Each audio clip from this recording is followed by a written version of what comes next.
All right. Good evening, everyone. This is the Solution Podcast. And tonight I got Ruby Red and my man Cam. And we're going to be discussing sellouts and Uncle Toms and coons and, and their effects in the black community. So now I had an issue with Serena Williams marrying this guy because it was it's like a bad look. She dated all these brothers and she didn't marry them, but then she married this other guy, and now all the sisters is looking at her like she made a good move. She made a power move or something. The same with the girl from Compton. Huh? I just wanted clarity asking, because, this is about behavior. Mm-hmm. You just explained, describe the behavior. She got married to Solution Podcast. Other. I just wanted clarity. I was just asking Hold on. If the other brothers have proposed to her. That's a good question. Everyone, this is I don't know. Podcast. Hold on. That's a good question. I would imagine that somebody, like I know she was dating what's the guy named from the Kevin Hart show? She was dating Common as well. Yeah. That guy, Jamie Long, is that his name? Jamie Long or something? I don't know. He was in ATL. I know she was dating him for a minute. And I would imagine that, because they were dating for a while. So I would imagine that he must have wanted to get married at some point. But see, I'm speculating. I don't know. But I just found it very strange that she jumped out of her race real fast. And I don't know. It just you know what I'm saying? I'm glad you admitted that you're speculating. I'm really glad about that because, if we deal in facts, we don't know. And so, this is what I will say is that from my experience, and I'm sure from the demographic data that we look at, different cultures view marriage differently. Like, I have a lot of black friends personally, males, that are like, oh, after this marriage, I ain't getting married again. Like, I have, a girl, and we can do what we need to do, but the whole marriage thing, I'm not doing again. Whereas other races, they don't necessarily look at it like that. I'm sure, like I said, if we look at the statistics, we'll see where other races get married 3 or 4 times, and it's not really that big a deal. So if we look at it from that standpoint, she could have been dating guys that just felt like, there ain't no time frame on marriage, ain't no this, ain't no that, why we got to get married anyway. And we vibing good now. Marriage fucked things up. And these are the things that I commonly hear in the African American community. I'm not saying everybody says that, and I'm definitely not generalizing it to all. But if I speak specific to, my experiences, have you noticed that, Curtin? No. When it comes to different races, their perspectives on marriage being different? Well, see, this is why in previous podcasts, I was trying to get the women in line. Like, I'm trying to make women more accountable for the stuff that they do, because from my perspective, it's a lot of good brothers sitting on the shelf. A lot of good brothers who can't get married because of the behavior of our women, the black women. And not just that, it's the American laws, like the system is set up, and it's not really conducive for a conscious brother. Like, it's no benefit in brothers getting married nowadays. It's all, risk and very little reward. Like, back in the day, you would get married and you would have a wife. You had a home base set up. Now she doing her own thing. She don't even cook. She don't clean. She don't want to, she's not so really. If we still want to get married, then but it's no benefit to the black man, then it makes sense that based on your logic, these brothers may not have proposed to her because they view it, like you said, it's really no benefit. White dude said it's enough benefits for him. Even if it's I just for her to I don't even think child. we should even talk about that because we speculating and don't nobody really know if she was proposed to by anybody. Like we don't know who she turned down. Like we're not part of it. Like we can't even really logically have a conversation about like who proposed to her and who didn't because we don't know. Like we have no. So we at this point we just going back and forth over what may or may not have happened. Right. Yeah, Albert brought it up. Right. But see, what I'm we can remove it. Right. We Right. can remove it from the conversation. I'm with you with that. Okay. Albert brought it up, so I just responded. But we can definitely take it out. We can never say like she could have got proposed to by 100 brothers. Like we don't know. Like you know. No, but what I'm saying, no, why I brought it up is because now all of a sudden it's a good look to to date out your race. Now I'm not saying people can't date out their race. What I'm saying is the reason why. Now, if you just happen to meet a person out of your race and you happen to fall in love, that's one thing. But just to say, oh, it ain't no good men out here because Serena ain't marry a brother and Eve ain't marry a brother and that chick from Compton married the prince. Now, it seems like that's where the trend is going. Mm-hmm. See, I definitely see that. I definitely see it as like I said in one of the other podcasts, it's social engineering.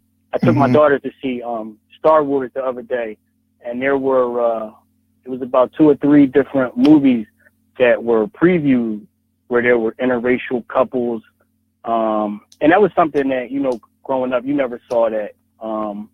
It's definitely something that's being sold to the people. Like people have to definitely be aware of the social engineering because that's the soup du jour, the soup of the day. They're really trying to promote interracial relationships. Like you see it on television a lot now. You see like with the Cheerios commercial, a lot of white people were very upset about that Cheerios commercial with the little girl.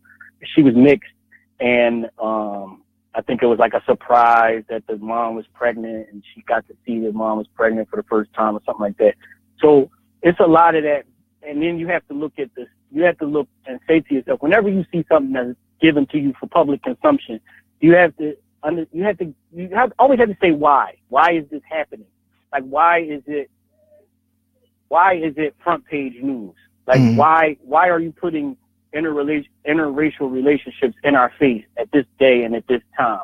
When 20 years ago you would never see that. When 30 years ago you wouldn't see it. 50 years ago it wouldn't even be thought about. So you got to wonder why is that? Fever come out? I'm sorry. I was just asking, like, what year did Jungle Fever come out? Because I've 91. I've seen it from the standpoint to 91. Yes. Okay, so I was born in 85. I'm 32 now, so it's 91. Okay. The only reason I say that is because I feel like it's more discussion being had now, and I'm not saying for you two, but I feel like it's more discussion being made now that it's black women that are being paired in these interracial relationships. Because I can consistently, like even before Jungle Fever, name a lot of movies in which this same thing was going on, the same social engineering, but it was the black man that was marrying the white woman. But Jungle Fever, I don't know if Jungle Fever would be a good example of that because it was dealing with race relations. It wasn't dealing with the fact that, this is like when I say social engineering, I mean that like everything is all good and everything is all happy, it's picture perfect. Like when you see, you don't necessarily mean promoting interracial relationships. I thought you made that point as well. Okay. Yeah, I'm saying like with Jungle Fever, a movie like Jungle Fever, like that's a movie that makes Caucasians uncomfortable because it deals with race. Generally, Caucasians don't like to deal with race because it involves something that doesn't really affect them. It makes them the bad guy. I'm talking about like situations where, it's all peachy. It's all happy. It's like when you see the lady that's marrying the prince. Like, she got her princess. I mean, she got her prince. You know, it's like it's like that. It's not. It's just a happily ever after type situation, as opposed to Jungle Fever, where that movie is consistently dealing with racial relations. It's actually dealing with racism, something that makes Caucasians uncomfortable. Right, but it's still, I guess, so you seem to have a certain level of understanding, and you can conceptualize the point of the movie. The average person, I would take a stab to say, doesn't have the level of understanding that you have. So what I'm just saying is that it's being modeled from a standpoint of, I mean, he has something that everybody has something they wanted to talk about. And, you know, as far as his relationship with this white woman, and you saw how the black women responded to it. So even on a deeper level, while they did identify all of those points you made, I feel like there were some other points that were highlighted and identified. And me as a black woman, you know, I'm speaking to it from more the perspective that I saw. This black man, I think he had a black woman, and then he went to somebody that was he had a wife. And so he had a wife. That was just the beginning. Exactly. So that was just the beginning. But I've always seen where it was accepted, and you even said in the podcast previously, you know, the white man can't take me home. And so imagine what that quote unquote would do to the self-esteem of a person, where a white woman can take you home. Now, me and you are the same race, and if we just isolated the race and we're not necessarily making it a gender thing, we're both black. But black men have gotten to a point to where they can go home with white women or Asian women. No, or that's other definitely women. not. That's definitely not. That's not true. White. Well, it's white, not. I wouldn't say that it's as. I would say. I would say that it's equal. Before you even go on that tangent, I would say that it's equal. The same situation that you would deal with is the same situation that any. Okay, so this is what I would say.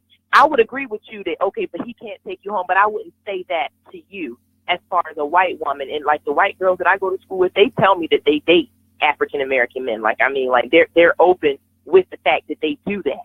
Most of my friends that are Caucasian are open to that. So when I'm saying from my experience, I would put some validity in your statement that there are some white men and he can't take you home.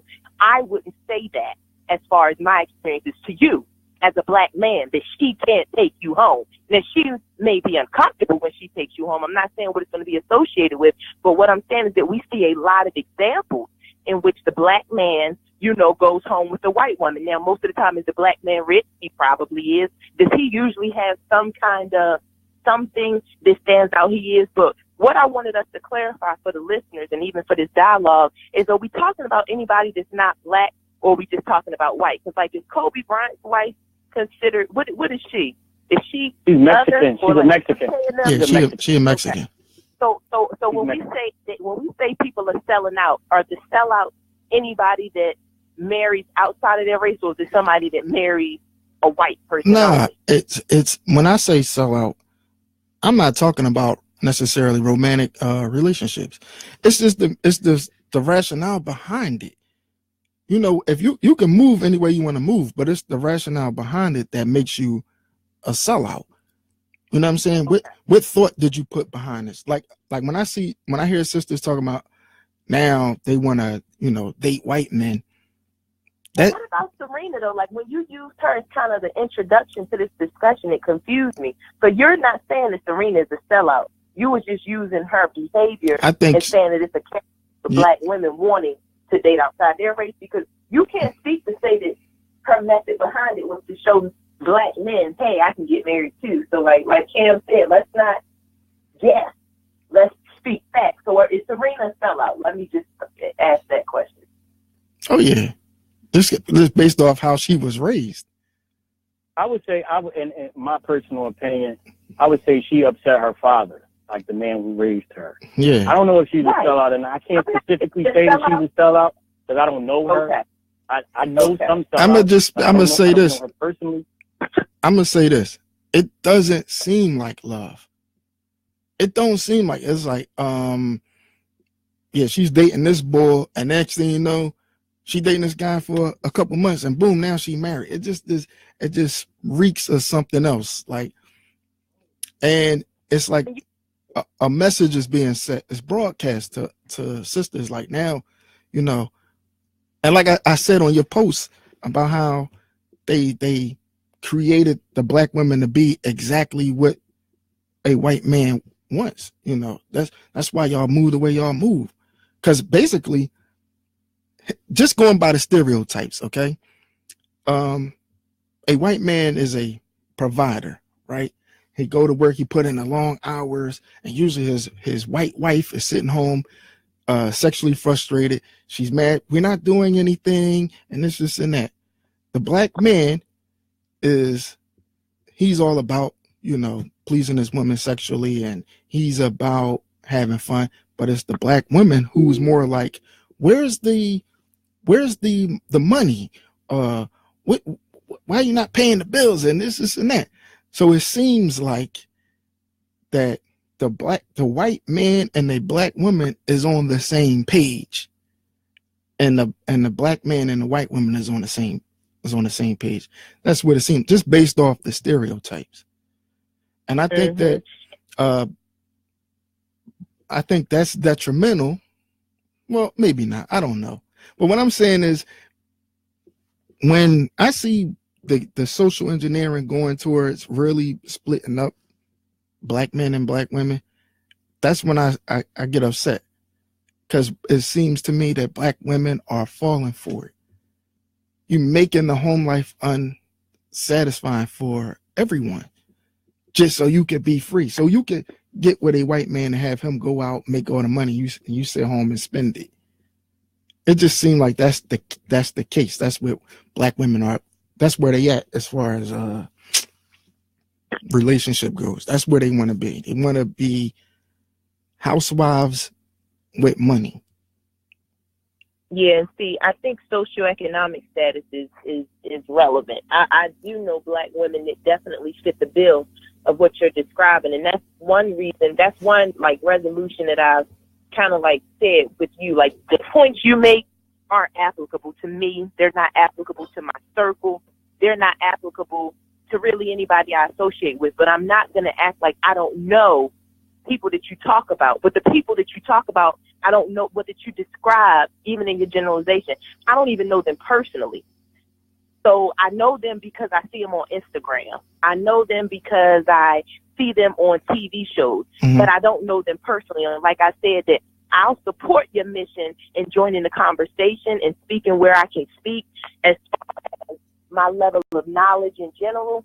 But even like, you know, with the women that I work with, like in my practice, even in the lower stuff, yes, they kind of have some other things that they trying to work through, as far as, you know, maybe like addiction, as far as maybe like having kids by all of these men. So it's like other things, but they're not the ones that you describe as, oh, they want a rich man and they want to be stay-at-home wives and they want to wear weaves and they want to look like this and they don't want to do nothing. All they want to do is take, and they want to be set up for life. And they want to, those women do exist. Like I said, I'm not knocking that, but it's hard for me to provide feedback on that perspective because I don't know them. And if I did work with them, you know what I'm saying, I probably would be able to pitch a little bit more. But I think because you're probably encountering them for dating purposes is why you can speak a little bit more strongly. Oh, no, we grew up around these people. No, we grew up around these people. Okay. These are our neighbors, not classmates. Okay. Right. And right, you know, and so what high schools, like the high schools are even different here. Like the high schools here, like HBCUs, you know what I'm saying? But my HBCU, it's NoHo, number one homecoming ever. Like, it was like more like a different world as far as like the support that we had, and we have our problems, and that's what I highlighted the album. Albert, we do have our problems, and we try to work through those. I'm in no way saying that we're perfect. I'm just saying that our issues are a little bit different as far as, you know, like what flaws we need to work on, and everybody needs to work on flaws. And I think that, you know, we would benefit from, you know, helping people, but your message kind of has to be appealing, because if you really want, if your mission is really to help and you want to reach, you got to see kind of what works. Now, I guess, you know, back on the topic as far as like sellouts and different things like that, I absolutely agree. I feel like have your preference, but don't sit up here and say that you dating this kind of woman because all black women are like this or all black women are like that. Right. And that's stupid. But what the issue for me, Albert, somewhat, is that you minimize people that have this idea about money. Now, I'm very transparent. I do have an idea about money. Like, I like it. I like to spend it, okay? I like to live where I live. You know what I'm saying? Like, my rent is $1,200 a month for a one-bedroom. I like where I live. All right, let me stop you right there. I don't downplay people who are on that paper chase, okay?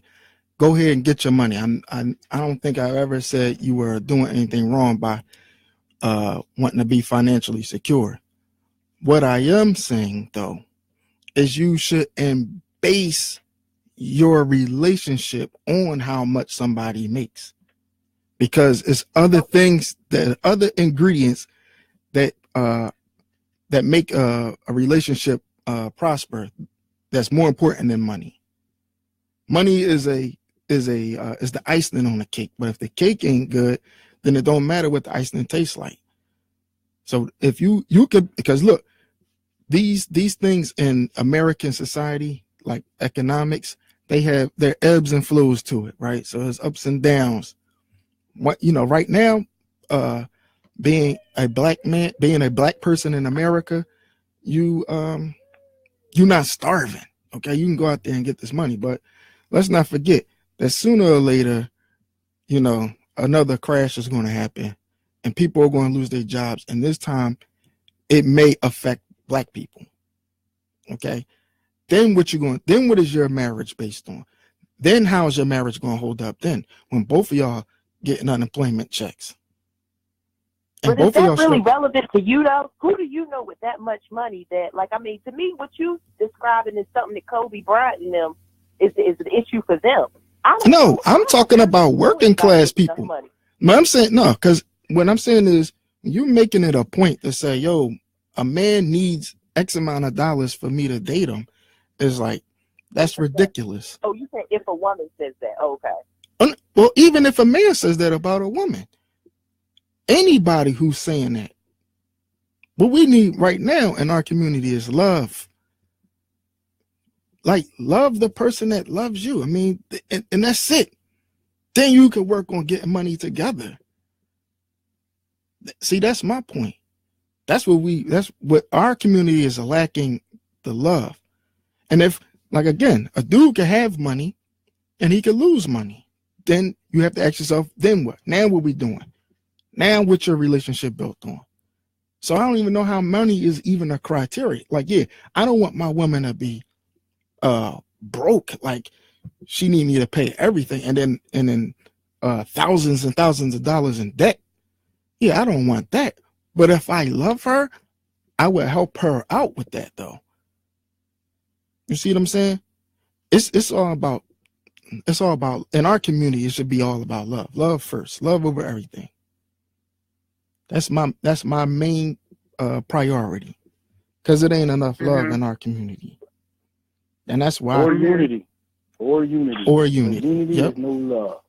Right. And the whole money thing is a red herring anyway, because I posted something on your page, Al, about I saw the money is no great equalizer.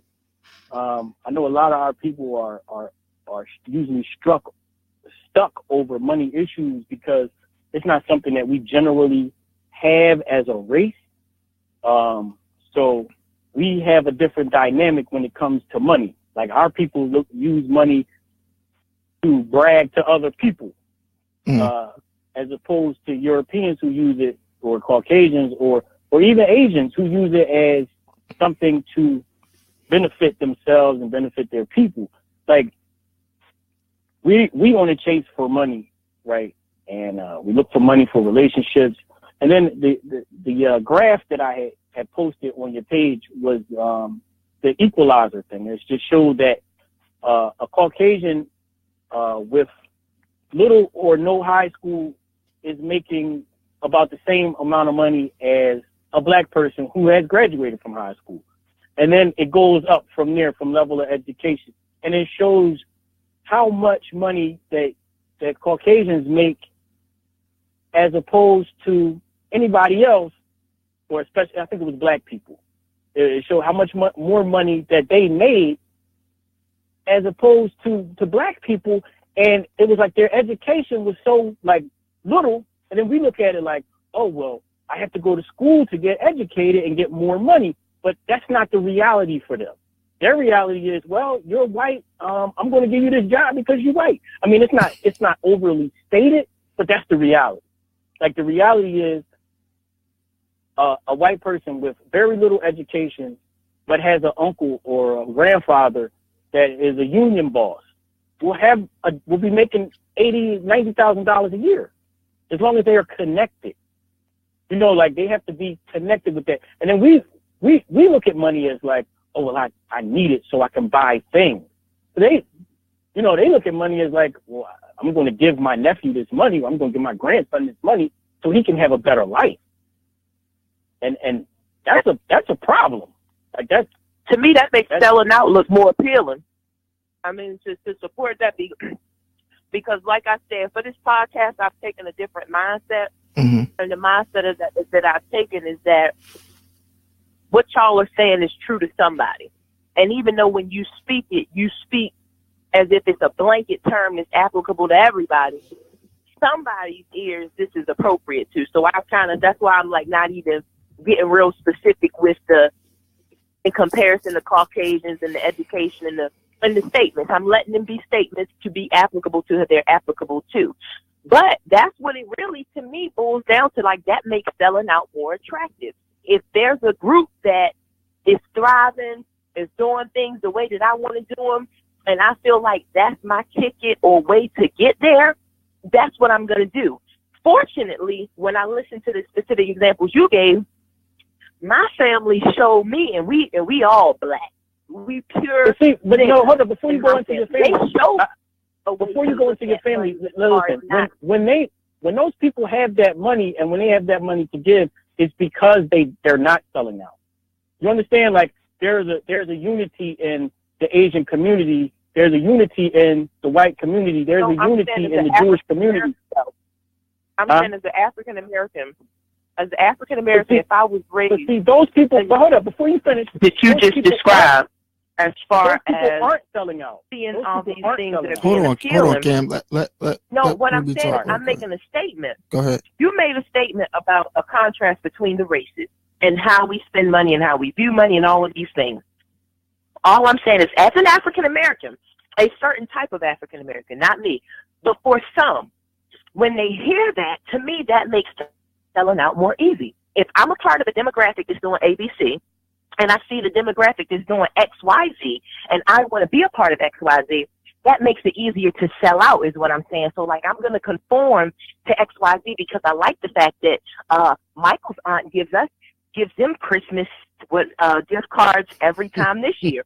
So that's what makes selling out more appealing. Like, I don't think people are just selling out to sell out. I think that most people that quote unquote sell out to gain something and to benefit. So I'm highlighting your point. And the reason I'm saying that I'm actually able to highlight it this time is because I realize that while it's not applicable to me or anybody I know, that there are people that it's applicable to. And when they hear the narration of white people have this going on and Asian people have this going on, it makes it easier for, you know what?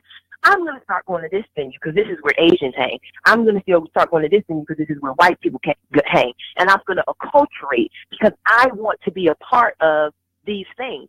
And all I was doing is adding a contrast is that I'm an African American that was raised in a way that, you know, the community helped the community. I posted a Facebook video of all the land that my family had, and we passed it down from generation to generation, and the importance of family helping family and the importance of all of these things. And that's one reason that I have this view that I can, you know, quote unquote, have it all, meaning I am going to get this education, meaning I am going to get this money, and meaning I am going to be able to marry my preference, which is African American male. I've never dated any other race, and that's my preference. And what I'm saying is that I don't feel like I want to sell out, but I am at the point too, though, that even though I have this preference and that's what I'm used to, I'm open to dating anyone that shows interest. And I'm not just going to limit it to say, oh, if he's Puerto Rican or Mexican or Hindu or whatever. No, it's whoever he is, if he's able to have these core characteristics and principles, then I'm open to dating him. And to some people, that is going to be me selling out if that does happen like that. And I'm okay with that because I'm still going to continue to move in the direction that I'm moving because that is something that I want, is the companionship. And unfortunately, if it does come with a different race, which to me, like, to me, I'm not going to say, oh, you only a sellout if they from the European background. But according to Albert's verse, I guess I wouldn't be a sellout because my intent is not to say, oh, look at me, I'm a doctor, and my husband is a doctor too, and we are better than everybody. That's not my intent. My intent is to find somebody that I can spend forever with. So, Albert, that wouldn't make me a sellout in your eyes, right? Right. Now, you said you brought up companionship, right? And at the same time, but he got to have a certain dollar amount attached to him in order for him to have the access to you. So it's kind of like hypocritical. Is that a like question you or want, a statement? Is that a question or a statement? It's both.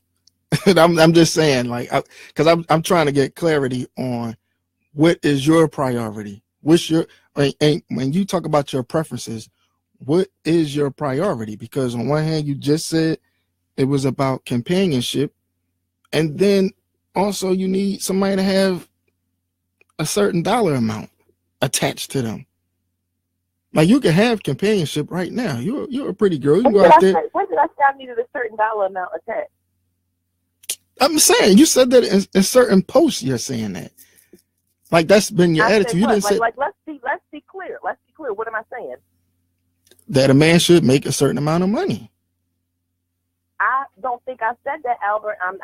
Let's table it. But let's like Cam said. Cam brought in a great caveat that I love to this podcast. If we ain't got the facts and proving it, and we know the stuff, if you got it verbatim, let's not even. But you're right here, right now. So you don't feel that way? You don't feel that way? Because I don't feel like I don't have a certain salary amount that a man has to make. No. Okay. Oh, all right. Because like I said, I'm just going by what you have posted as far as you going by you made an inference, and that's what we do. We read things and we use either inductive or deductive reasoning to develop a conclusion. And you developed a conclusion based on my post. Well, I didn't wait. I didn't really come to a conclusion. That's why I'm bringing it up now. But I'm just saying, based off what I read, that's where it seemed like you were going with it. Because it seemed like that was a real priority. Certain dollar amount that I require a man to make. There are certain things that I need from a relationship, and those things, some of those things do cost. So, with that being said, you know what I'm saying. I definitely don't want to be with somebody that's unemployed, has no intentions on ever working, and prefers to use the system and live off disability off of a pseudo diagnosis. Right. I don't want that. Regardless of if he could cook for me every night and he can love me or he could be that, that's not what I want. I do want a man that's ambitious. And so with that looks a certain way. Because like I said, right now, I'm broke as a joke. I've been this broke in a long time, and I feel like that God is really teaching me that you could, that you know what I'm saying? Like, you can make, like, that a certain amount that you kind of thought you needed, you don't necessarily need. I mean, now, granted, I am getting support. Like, my mother is looking out, friends is looking out and stuff like that because I'm in school. And I guess I don't want to be in that kind of position all my life. And so I need a man that doesn't want to be in that position all his life, the way he's robbing Peter to pay Paul. Right. I can understand that. Yeah. A lot of men I meet, they put themselves in a situation. I posted this the other day. I said I was dating this guy, and we went to the gas station, and he couldn't buy me a soda. Like, he needed me to give him the money. I gave him the money, and time after that. But after I, realized that he started, like, expecting it, and this was going to be our reality for a long time because of some decisions he made prior to me, I didn't see an end to it. And I found myself getting tired of having to do that because when I'm driving and we go to the store, I ain't asking him for no money. I'm just going in and getting it. Because, one, I don't want to embarrass him because I know he ain't got it. And two, because, like, I got it. It is what it is. But what I'm saying is that you could get with people that become dependent on that. And so they don't try to change their situation as urgently as possible because, if you get comfortable in a certain routine, that's how behavior goes of a normal person, not even of a nigga that's trying to take advantage of me. It's just that that's the way normal behavior goes. So with that being said, I do lead with the finances because I meet men that have everything else. I meet men that are considerate about me. I meet men that take an active interest in my interest. I meet men that I'm physically attracted to. I meet men that have all of those things. What I don't meet are men that are making decisions that are financially smart. I meet men like what Cam said that want to show off for the gram or want to show off for whoever he said. I meet those people. So it's like, you know what? It's an abundance of quote unquote good men, but they lack in that financial area. So let me make sure they know that I ain't playing when it comes to that, because I don't want to have to give you $2 to run in and get me a soda. Like, I don't, for the rest of our marriage. I don't want to do that. I got you. Now, see, here's another thing about black people and finances. And this, it's like when you do get the money, the millions, what is your plan with the money? What we doing next? And most black people ain't even thinking that far. So it's like you selling out. Like, I'm talking about sellouts now. It's like you selling out for nothing. Like, I see people, you know, like, and rappers changing up how hip hop is done just to appease other audiences who ain't necessarily down with the culture. You know what I'm saying? And then for what? Because now hip hop is trash now. And us as the fans, we lose out, and they lose out, obviously, because you can't keep up that nonsense forever before somebody says, oh, you play it out, you corny now. You know what I'm saying? So it's like selling out is stupid. And I don't know why people do it. You know what I'm saying? Because we don't have any, I mean, it all come back to who's educating our kids, man. I don't want to sound like a broken record, like I'm saying this shit and every time we get up on here, but we're not educating our children with our values. We're not, you know, I say it every time, like, you know, the Asians teach their kids their language, the Jews teach their kids, they go to Hebrew school, the Indians teach their children what they need to know, and then they build from there. Like, we send our kids at 5 years old, 4 years old to these school buildings to get taught by people that's not from our culture, that's not from our race, that don't have our best interests at heart. And then it just builds on from that. It's like you just building a house on a shoddy foundation. That's just what it is. Right. Like, you know what's crazy? How we probably the only race in the world that doesn't have any imperial aspirations. Like, we're not trying to say, yo, we're going to go back to Africa and we're going to take over, or we're going to go to South America and we're going to take over. We're cool right here being servants and serfs for the powers that be. So if North Korea come over and bomb and take over, then I guess we're going to aid them in their success. Or if the Chinese come over and bomb America, I guess we just going to sit here and aid them. We're not talking about building stuff for us. You know, like, you know, if you count slavery, you know, we built this country and all of that, and we ain't getting nothing from it. The country doesn't even want to give us reparations. But money is so important to black people, but how to get the money is not important. It's like, yo, they handing out checks for wearing a chicken suit. Well, let me go put on my chicken suit and my tap put on a chicken suit. Exactly. It's just it goes to every aspect. It even goes up to the NFL. It's like, you know, there's no respect being given to these black men this season after what happened to Colin Kaepernick, and black people would die to get in the NFL. They would die. I mean, granted, they're giving out millions and millions of dollars to run around the field with football, but at what point does your respect come in? Like, when does it come into a point where, okay, I need some respect. You know, I need to be respected here. I need to be able to stand up for my people. I need to stand up as a black person and say that, you know, stop killing my people. You know, like they treat Colin Kaepernick like he's some type of criminal. Like he did something wrong. Yeah, he did something. And he exercised his rights as a quote unquote American. And, you know, you got this league that's 80% black that has no problem not saying anything about that. They don't have it. Hey man, well, whatever, that's him. You know, and that's one of the main reasons why we as a people don't get respect, because we're not unified. That couldn't happen in the Asian community. That definitely couldn't happen in the Jewish community. It couldn't happen. Ruby, because they are I'm sorry, a solid unit. They believe that we have to move together. Yeah, Ruby. Selling out is not a part of the plan. Right. Now, Ruby, what's your take on the whole Colin Kaepernick fiasco?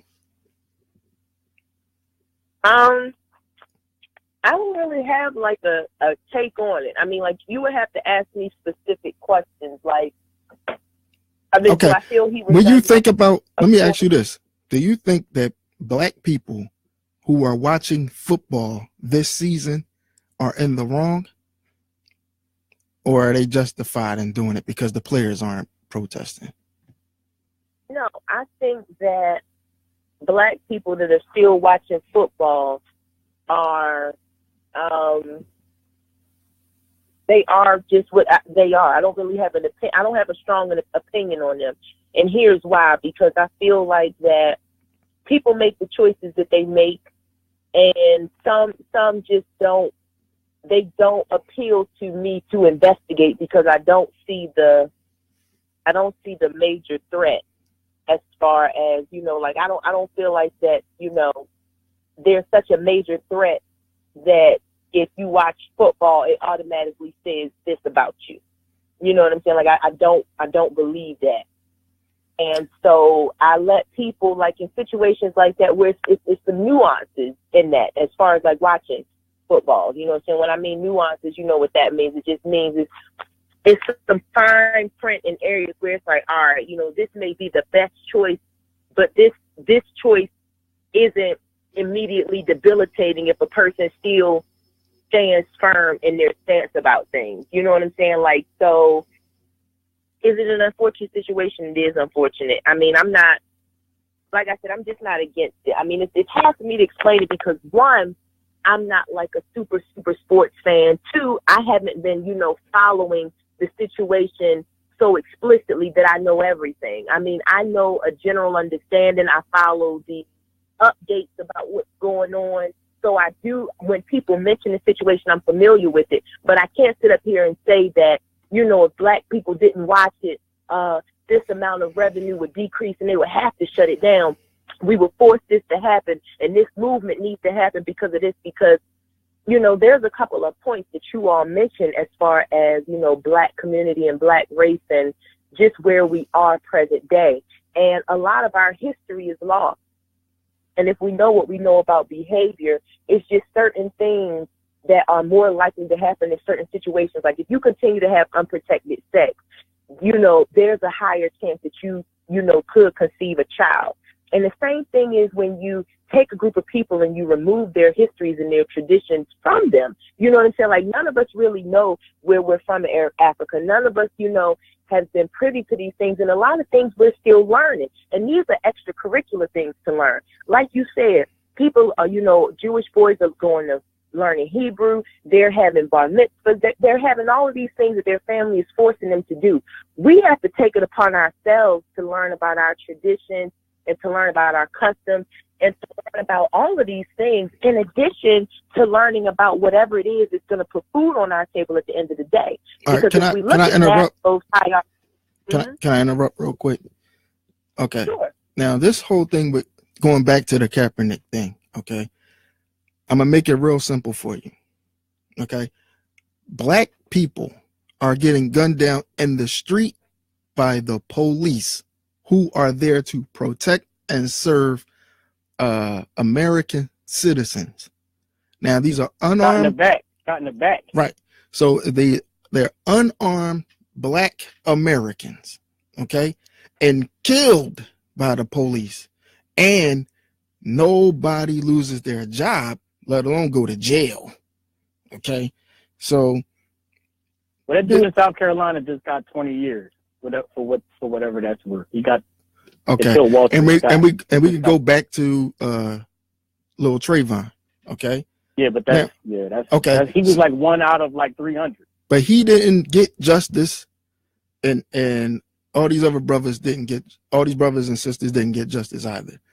Now, Kaepernick is he has a huge platform. He's on a stage. Now, what he's trying to do is bring awareness to the fact that the black people who were murdered by the law enforcement officers did not get justice, and he's taking a knee for them. Now, the NFL deems that inappropriate, and they then blackball my man, and they ban him from the league. Now, with that information, are you still going to say people are justified, black people are justified in watching football? I say justified. I'm not saying justified or not. I'm not speaking on that. I'm saying people can do what they want to do. I'm saying that I probably will still watch football. That's just like saying that, you know, that certain things, like we pick and choose. Nobody's perfect.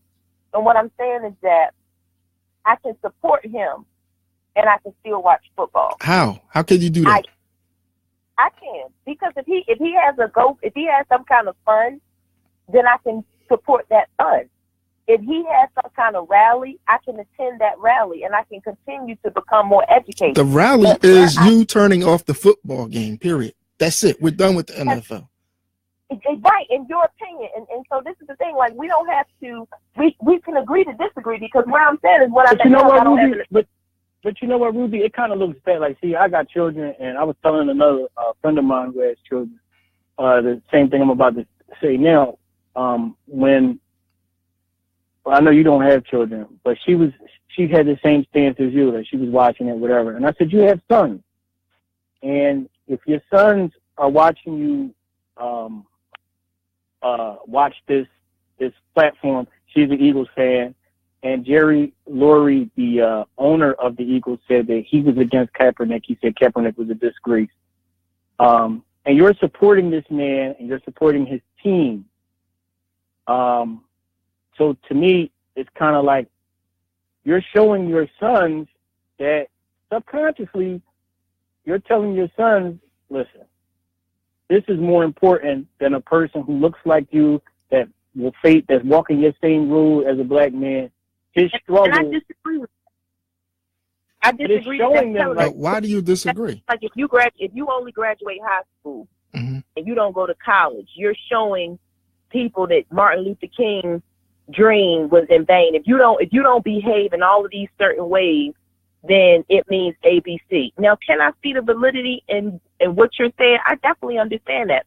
I'm not a go hard sports fan for any kind of sport. So I'm not like gung ho out here, like, you know, I'm not going against the movement. You know what I'm saying? And you may view it as me going against the movement simply because I'm saying that I'm not going to agree to not watching it. My thing is, I don't like to box myself in. And I know that I can go to an event and it'll be shown, you know, I'm not spending millions or investing in, you know, this kind of gear to make sure that, you know, the team does well and thriving. I'm just saying that I'm not going to be an active participant in not viewing it. And that's my choice. I feel the same way about people that go to work every day in these low budget paying jobs where they not the supervisor. You never probably really going to be the supervisor because you're not willing to do what it takes to be a supervisor. And I can say, well, Martin Luther King's dream was in vain because when black men... Wait, what does that mean? You're not going to do what it takes to become a supervisor. What does that mean? Meaning that, let's say that they have to have a degree or there's certain trainings that they have to take. Well, you know that there's people that supervise black people that are only the supervisor because their uncle is the owner of the facility, or that their grandma, it's their grandma's business, or it's their grandfather's business, and they don't have any education. Like, there are people. I know you're planning on becoming a doctor. There are people. I don't know what it's like where you come from in North Carolina, but Philadelphia is it's a blue collar union town. And that means that there are people in this city that make money, even places like New Jersey, New York, Philadelphia, that make the same amount of money as a doctor for being a roofer or being a sheet metal worker. And wait. I'm not finished. Those people make that money because of who they are, not because of what they know. Like, exactly. You have to go to school and you have to pay thousands and thousands of dollars to make that kind of money. And hold on. There are people that make that kind of money. I don't think that was her point, though. Okay. Okay. I'm saying equally why those positions exist. If your black ass don't have an uncle that can put you in that position, then you need to become the uncle that's going to put a person in that position. What I'm saying is that my method is a guaranteed way to the top. Okay, because what I want to do is I want to bill insurance. Okay, and I know how you feel about that. Okay, I want to put myself in a position. I posted the other day. I work with mostly the guys I work with are African American males that have been adjudicated for sex offense. That they're in the system. A lot of times when you do assessments and when you do certain things, all I'm saying is that there's a huge problem and everybody has to decide which role they're going to play in the solution, because it's not a one size fits all. If we're making pizzas and we're putting out pizzas, there's no way that, you know, I'm going to be able to put the mushrooms up there nicely, put the sauce up there nicely, put this, put that. I'm taking what I'm taking and I'm putting it into play. All I'm saying is that my direction, I'm going to be able to employ people. I'm going to be able to put people in positions in which they can excel and thrive. I'm going to be creating these jobs in which they will have unions. And all I'm saying is I don't see enough brothers that are putting that, you know, kind of motion or action plan together. So I'm agreeing with that's because there's no unity in our community. There's no unity. Like, there's no reason. Like you said yourself, you don't see any problem with watching the NFL. Like, there's no unity. There's nothing that says we're going to do this for ourselves. And you can't blame black men. It's black men and black women. It's everything. No, I'm just saying, though, the same way that you have a way of saying that I'm doing ABC because I choose to watch football when Cap has what he has going on. All I'm saying is that black men that choose to not become physicians or choose to not become psychologists or choose to not become lawyers or choose to not become cops or choose to not to become other positions in which they can make a difference.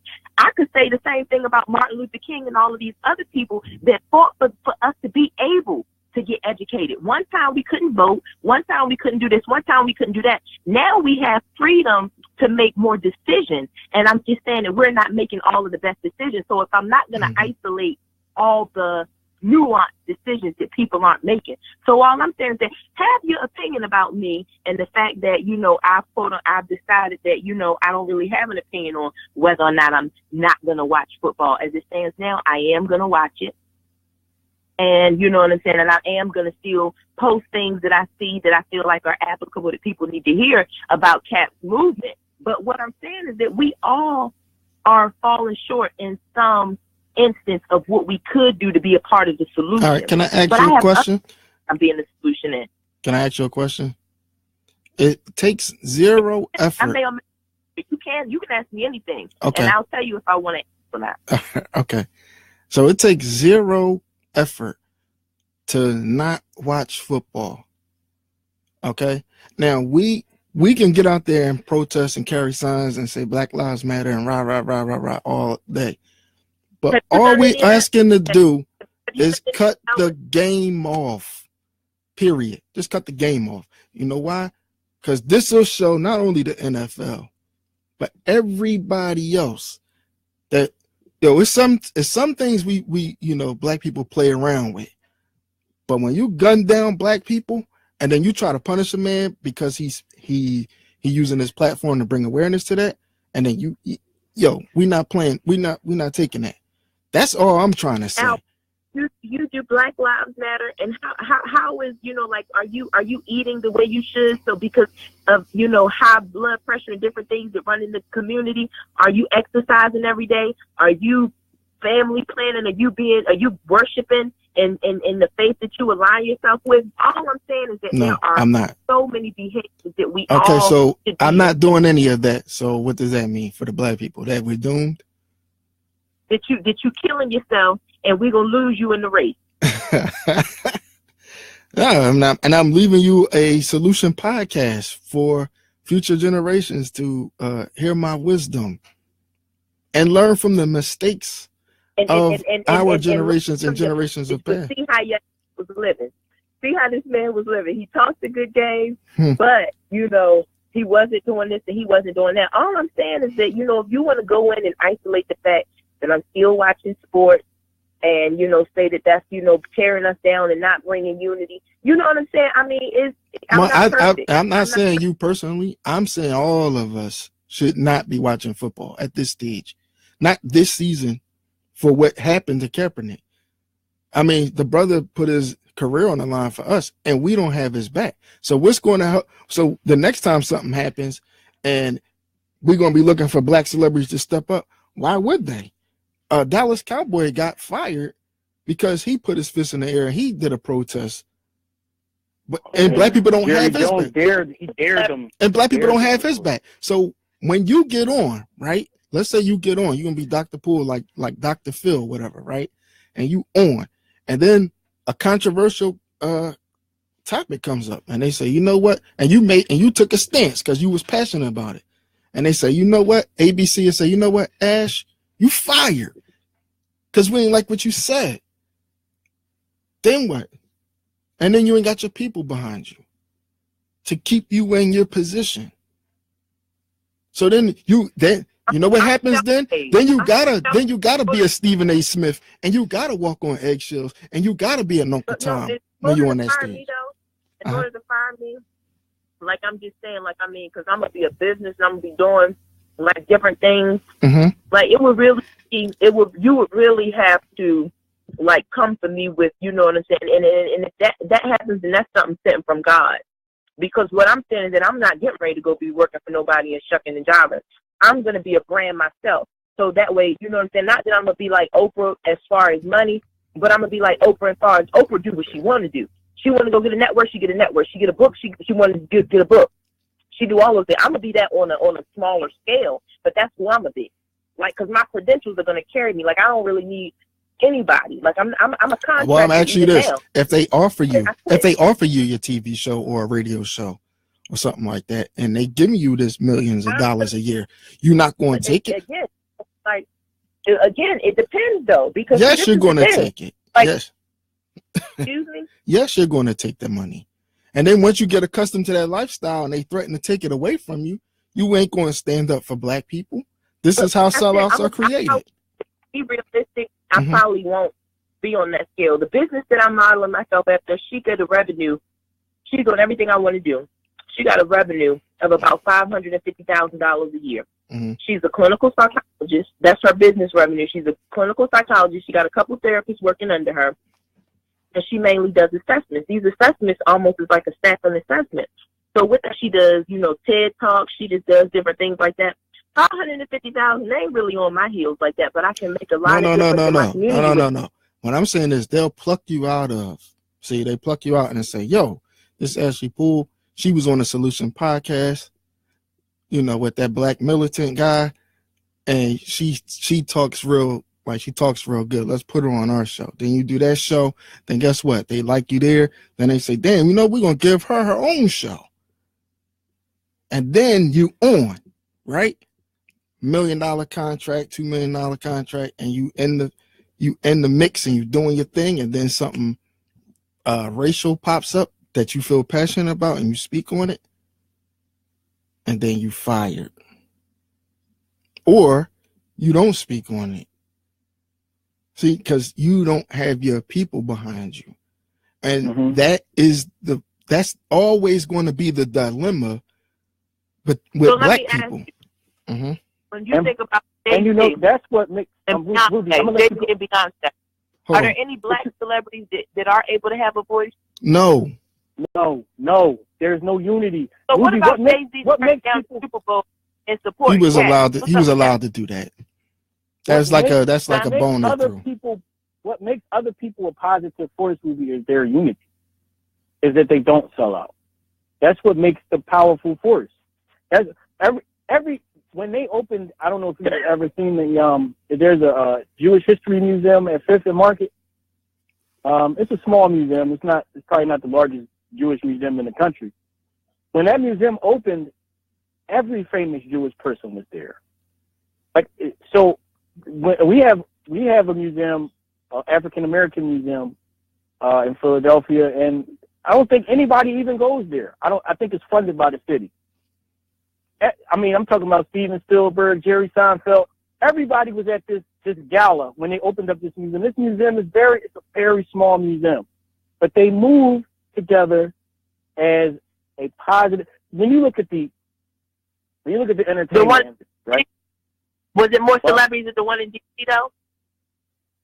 Oh, okay. The one in DC was that was like our big African American museum. So yeah, it was a lot of famous blacks there.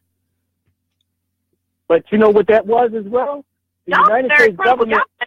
What positive things? Can I ask y'all this before we go any further? Can y'all each name 5 positive things about being black in the black community? Because I've never heard that on the Solution podcast. I never hear you say anything. 5 positive things about black people. We are the creators of culture. We are the creators of civilization. We are the first human beings. We create everything on the planet. We create everything that human beings have done. We are the people that every person wants to be. Is that 5? I mean, I can continue. Like Are you trying to say? Wait a minute. Are you trying to say that the brother is not positive when it comes to his people? Al, I just asked for 5 things, ma'am. Come on, brother. Spit it out. Just as you spit out these things that us black women need to work on. That spell that we under. Let me hear you. Wait. I mean, did I name enough things that are positive about being black? You name 5. Okay. We are the creators of the world. We are the creators of what we know as a world. It wouldn't be anything we have a deep, soulful connection with the Creator. Okay, we have a beautiful brown skin, melanated skin. We are positive thinkers for the most part when we're awake, you know. And you can't even number 3. That was so loose. You didn't say that with as much conviction and passion as you named the negative things. But go ahead. What you mean? It was the time. I'm talking about the ones. I'm talking about our real when conscious you talk people. About black women, you say black women are ABC. You don't say the black women whose mother wasn't in their lives. I think what he means, but I'm not going to speak for him. But when I heard him say that we are positive, I think because when you think of like other people, like Caucasians are very they're when you see them as a whole, they're the reverse of us. They're very destructive. They like to call us a very violent people. However, they use their best minds to split the atom to create a bomb. You know, like they believe in war. You know, they voted for Donald Trump. You know, I think that's what he means about positivity. Right. And I was going to say, just to get my last 2, that we're very resilient people, right? And we think like how can I say this? Like we have when we are at our best, like our group thought process is godly. Like that's where I think black people can go is anywhere. Black people are our own worst enemy because we not utilizing the gifts God have given us. That's why, you know, I be so passionate. It may come off like I'm negative because it's just like if you had a student, right? And he had all these gifts, but he just fucking around. And you be like, dude, you so talented. Why you fucking around? But I don't care about that shit. I ain't going nowhere. That's what I think black people are doing right now. And that's why, and yeah, I point the finger at our sisters. Huh? See how you couldn't even stay on a positive tangent with us, though. Wait. But I'm trying to tell you why, though. I'm trying to tell you why. Because we almost there. We are on a part of the planet. I'm working with a couple that's like that. And this couple, one of the individuals in the relationship focused so much on the other spouse's potential that they failed to realize what they are present day. Now, I'm not saying that you don't love black people. I'm not saying that you can't say 50 million positive things about black people. But what I'm saying, your agenda on quote unquote fixing us or improving us is so strong that it makes, when you speak positively about it, you can't even do it. Like, I just asked you, are you saying that brother, I'm not saying that these things aren't real, but let's look at behavior.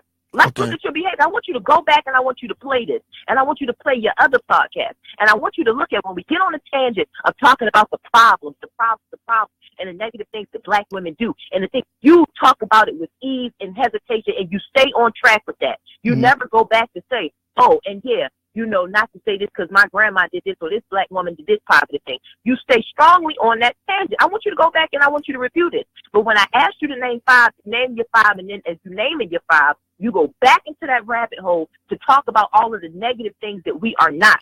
Well, what I want to encourage you to do is, if you really want to be a solution to change, is look into the things that motivate behavior. Look at the things that it's going to take if you really want to change a people. Because if this is what you think it is, then, great.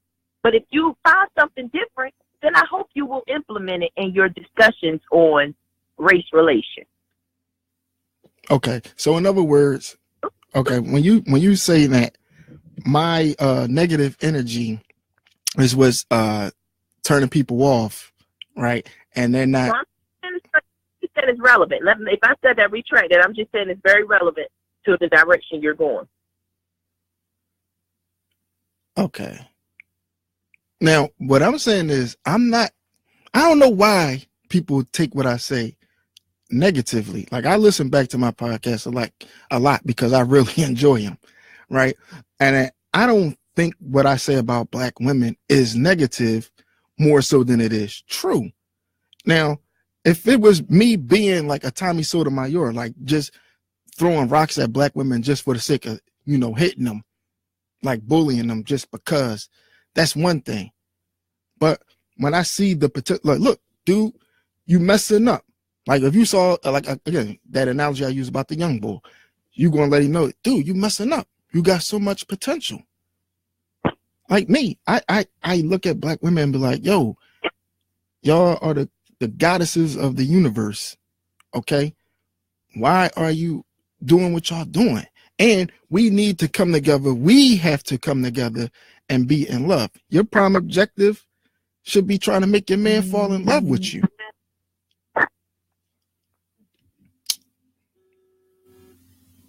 Okay. Yeah, people, they need to hear this. We've been talking for an hour and so. I'm just saying, hopefully your mission is accomplished. I'm doing a research study on mine. It's called Pop Culture, Pool of Positivity.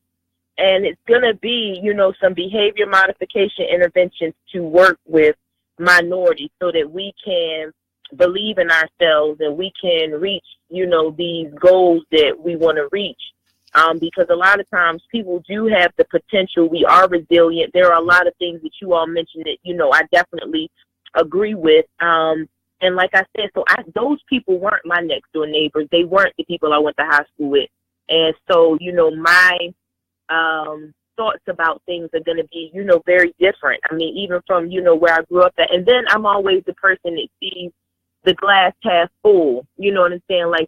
You wouldn't know some of the things I experienced in childhood or some of the things that went on with my reality because I don't necessarily let the negative things to that regard. I don't let them necessarily, they don't make me up.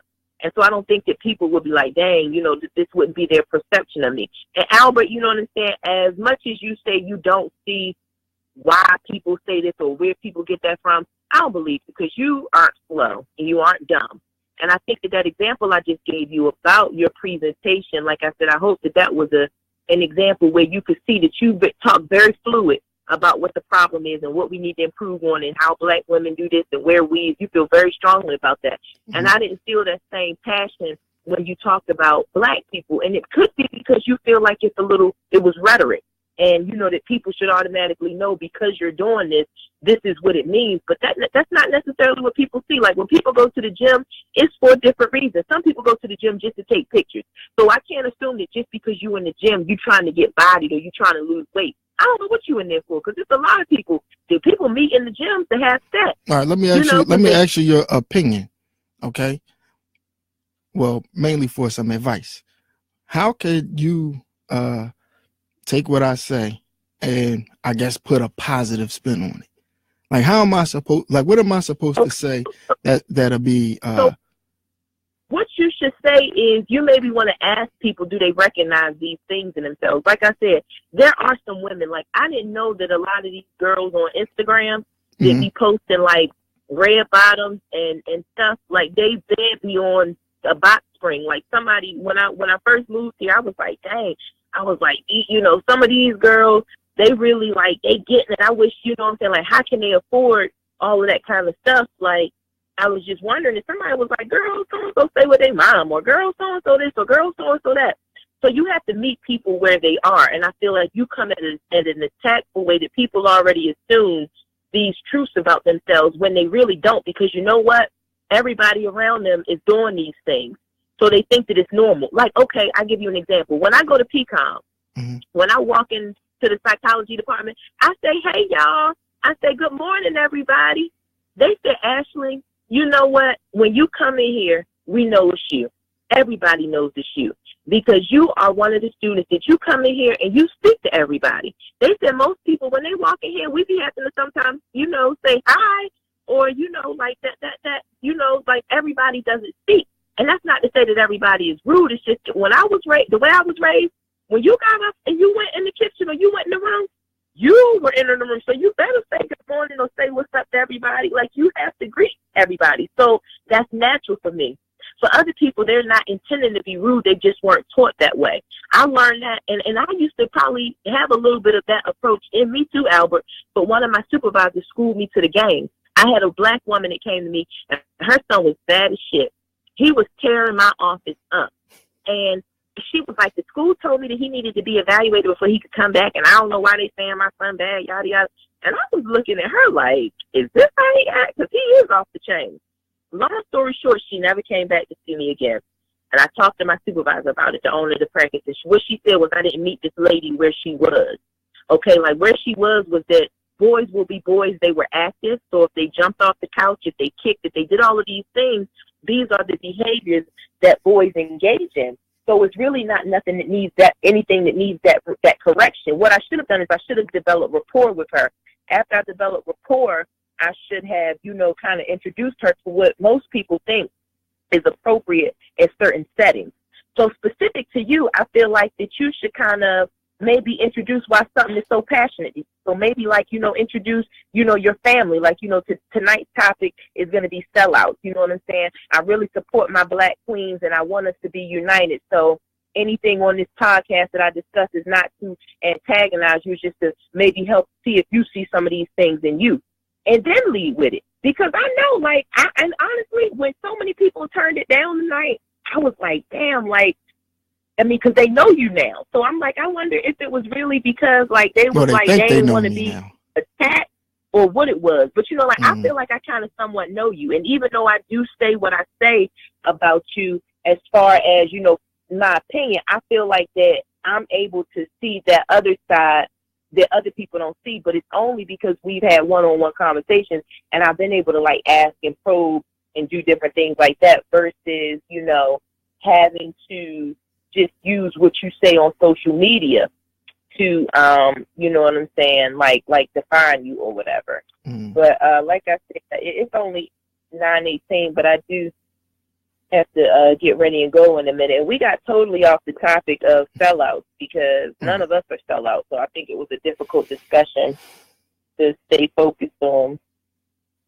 But yeah, I definitely enjoyed it. Like I said, I used a different approach tonight. I used the approach that even though what y'all saying and who y'all talking about ain't applicable to me and my squad, because you got a lot, like I said, a lot of my girls are professionals as far as like their degrees and how much they make, 6 figures. They you know, most of them, I would say, their husbands and boyfriends. Like, that's not really relevant. It's not like, oh, I'm a principal, so you got to be a superintendent, or oh, I'm a pharmacist, you got to be a surgeon. You know what I'm saying? No, okay. Well, you know what? I'm definitely going to take this advice into 2018 for the when I do the podcast next year, and I'm gonna be super duper positive, and we'll see if it makes a difference. But you know, culture. Hmm? Pop culture infused. Yo, because it's you know, when you said that, it kind of is grinding me up inside that people really need their ass kiss to hear some information or to have a discussion. I don't feel like it's ask kissing though. Like I said, I asked you to name 5 positive things about the Black community, and you stumbled. I didn't when really. we start talking about Black women with weaves, you passionate. Like go back and look at the footage. Well, I'm a clarify that point. It's because I always think Black people like positivity is something where I'm trying to get to. You understand? Southwest Philly. Southwest. Yeah, Southwest. What high school you go to? Overbrook. Oh, you from Weston? That's West Philly, right? No, I'm from Southwest, but I went to Overbrook. It's a difference. So we didn't have to go to our neighborhood schools. You could go to whatever school accepted you. Yeah. Oh, okay. I went to Overbrook for the ladies. Nice. Yeah, well, and Ruby, before you go, you do understand that the people that we grew up around and the people that we generally speak of are the majority of our people. Like I'm not saying it negatively, but I'm talking about like how you come from, or your base is a very professional crowd. Most Black people aren't in that strata. You do understand that, right? Like when we talk, when we talk about certain things that our people are going through, like there's a large percentage of our people that are going through those things. Like the professional Black community is very, very. And do you feel like that they chose that though? Because like when I look at my African American, I don't think Black people didn't choose their positions. Black people were placed in their positions. Okay. But they choose to stay there is what has me on fire. Look at that chart that I posted. Like that chart will show you that as much education as we get, it still doesn't equate. Oh, he was breaking up. It's on the Solution Podcast page. I didn't see the graph. Yeah, it is. I had trouble finding it too, but it's on there. Yeah, it should be on there. It is there. Okay, so, but no, Cam, I'm not going. Like I said, I definitely know what you're talking about because it's all over Instagram. Like I be screenshotting. Me and one of my homies, we be looking at this, and some of the captions I see, I be like, they are so dumb. Like, and I don't even. That's when I be glad I'm a woman because a lot of times I wish I was a man because I do feel like it's a man's world. But when I see those women that post these pictures, like they post a selfie and then the caption be some dumb stuff like the only time your man call you is when I ain't answering, or you know what I'm saying, like y'all bitches need to level up. Like it's so much negativity and competition. I'll be like, what does it even mean? Or they post like a picture, I fuck up a check in 30 seconds, so either you got 60 seconds to like the shit is so dumb. And so I do know what you're talking about. It's an overabundance of these dummies to get these fake bodies or whatever they get, and they really do post these dumb captions. Like the captions just be like, "What?" Okay, so and that's you. Like, see, man, you being negative. I know they exist. I just don't know them personally. So I be thinking like, okay, maybe this is just for social media. Maybe she really ain't thinking like that. Yeah. All right, well, yo, I'm gonna wrap it up, and I want to thank both of y'all for joining me tonight. And again, like I said, 2018, when I do the first Solution Podcast, it's gonna be all positive vibes, I guess. But not kissing ass. I don't want you to equate, and I hate that you're doing that. That you equate positive kissing ass because that's not fair, Albert. I don't really, you know what it is, man. I'm not really going to preface what I'm saying with a whole bunch of, I'm not talking about all women, just a certain few, because the one I'm talking about is going to say, oh, he's not talking about me. You exclude yourself. If that's what you think about you, then I'm talking to you. If you say, well, that he's not talking about me, then you can exclude yourself. but I'm going to say what I have to say. But I know this time I'm going to really, I'm going to choose my words way more carefully. And I'm not really trying to hurt anybody's feelings or make anyone mad. What I really want to do for real, for anybody who wants to know is I want to have the dialogue. I want to have the discussion about what is ailing our community and how can we fix it. I'm all about the solution. Listen, you And know we what my mom gotta used to put say, our man, we the gotta truth put our hurts. feelings to the side sometimes. Go ahead, Kim. My mom used to say all the time to me, the truth hurts. You know what I'm saying? Right The on. truth hurts. Right. Simple and plain. Like, you know, when you hear the truth, you know it's the truth. Whether you want to accept it or whether you don't want to accept it. Black people have a real problem dealing with racial issues. We talk about it more than anybody else because we are affected by it. We have a very big problem talking about it. When you start talking about, oh, I don't want to hear that black stuff. I don't want to hear that black shit. You know, like, you know, it's just black people always concede to it's the way that things are and it's kind of like the way that things are going to be. And you aren't going to change it. You know, I've always been the person that I am, even as a child. Mm-hmm. And black people have always taken the stance that that's that black shit. You stay talking that black shit. I've heard that throughout my life. Right. And I get the same shit. When you talk that, when I'm not saying anything that's wrong, I'm saying the things that should happen. Like I look at things the way that they are. When you say that black shit, what you mean? I've always an older person said that if I grew up in a time before when I was born, like maybe in the 20s, around the 30s, I would be considered a race man. That's what an older person told me. A race man is somebody like who Marcus Garvey was, a person who speaks about racial issues to better our people. And our people generally don't want to talk about that. Our people want to about. So that's a positive thing to me.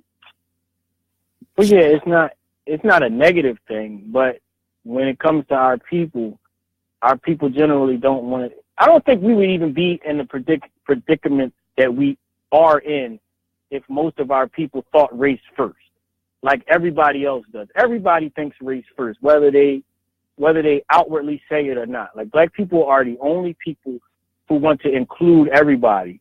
But we have yet to realize that nobody wants to include us. Mm-hmm. Like we are accepted in society begrudgingly. Like nobody asked for acceptance. You know, like when the Asians came to the United States, they created Chinatown. You understand? Like they created their own enclaves, and when we became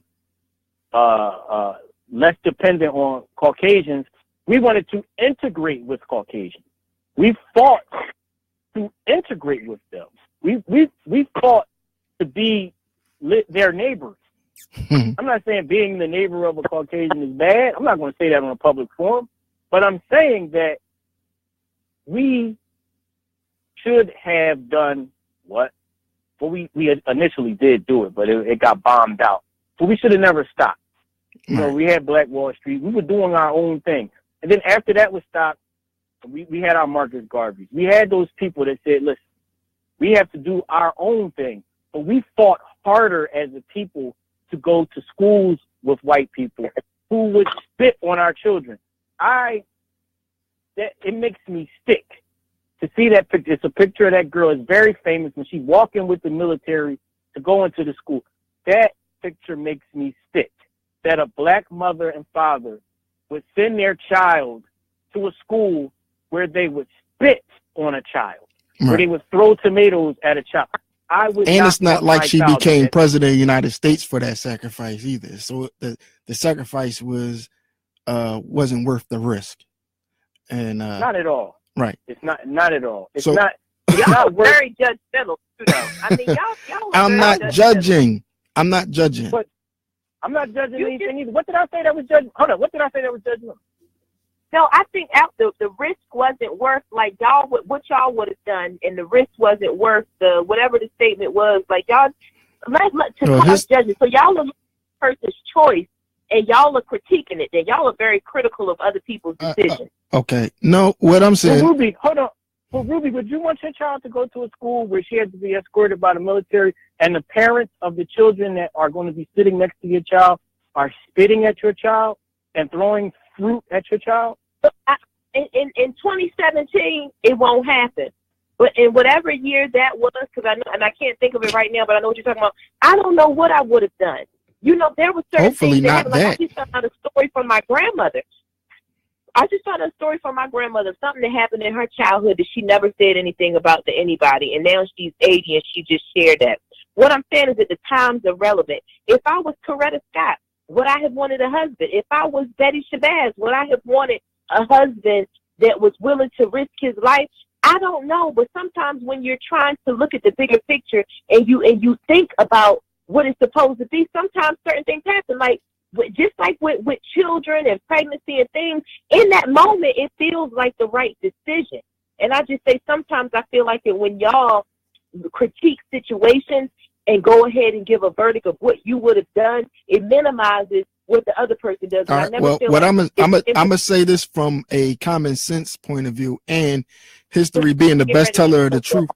And before I let you go, history is the best teller of the truth. And yes, it turned out it was the wrong move for Black people in the civil rights era. That with their agenda didn't help us in the least bit. If anything, it made matters worse. So that's all I can say about that. Now, you know, that's it. I'm gonna just end it off on that tip, and I'll see y'all next year. All right. This was great. This was awesome. Do y'all celebrate Christmas? Yeah. Well, yeah. What happened there? Oh, what happened to Christmas? Yeah. Happy Kwanzaa. Happy Kwanzaa. Happy Kwanzaa. And Happy New Year. Right. Well, I'll holler at you, and Happy New Year. I'll holler at you too, Cam. Bye. Peace.